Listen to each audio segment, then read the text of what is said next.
భూ సమీకరణ కింద 55,000 ఎకరాల భూమిని తీసుకున్న అనుకున్న ప్లాను ఎందుకు అమలు కాలేదు ఆనాడంటే సీడ్ యాక్సిస్ రోడ్డు వేయడానికి, అంటే ఏదైతే అమరావతిలోకి ఎంటర్ కావడానికి కావాల్సినటువంటి రోడ్డుకి కష్టకాలం ఎదురైంది. కోర్టులలో కేసులు వేశారు అక్కడ ఉన్నటువంటి రైతులు.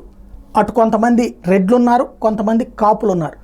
అప్పట్లో పవన్ కళ్యాణ్ అక్కడికి ఉద్యమించింది కూడా అదే. ఇటు పక్కన రెడ్లకు సంబంధించి ఇటు జగన్ వాళ్ళు ఆళ్ల రామకృష్ణారెడ్డి సమర్థించుకుంటూ వచ్చారు. కోర్టుల్లో కేసులు వేయడం వల్ల ఆగిపోయింది. ఇప్పుడు భూ సేకరణతో వాటిని తీసుకోవడానికి ప్రభుత్వం రంగం సిద్ధం చేసుకుంటుంది. ఇక్కడ రెండు కోణాలు. వాళ్ళని మన కూర్చోబెట్టి నారాయణ అడిగితే వాళ్ళు ఏమంటారంటే, ఇదివరకు వీళ్ళ దగ్గర నుంచి తీసుకున్నప్పుడు 1,200 గజాలు 1,400 గజాలు ఇస్తానన్నారు కదా ప్లాట్లు, తమకి 2,000 గజాలు చొప్పున ప్లాట్ ఇవ్వమని కొంతమంది, 2,500 గజాలు చొప్పున ఇవ్వమని చెప్పి మరికొంతమంది పట్టుబట్టారు.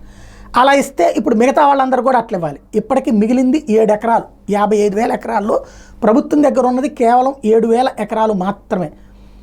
అవి అమ్మి డబ్బులు సంపాదించాలని ప్రభుత్వం అనుకుంటుంది. కాబట్టి ఇప్పుడు కొత్త కాన్సెప్ట్ ఏంటంటే భూ సేకరణ కిందన డబ్బులు ఇవ్వడం. అంటే అక్కడ ఎకరం ఎంత ఉందో రిజిస్ట్రేషన్ వాల్యూ ప్రకారం దానికి 3 రెట్లు డబ్బులు ఇవ్వడం అన్నటువంటిది జరుగుతుంది.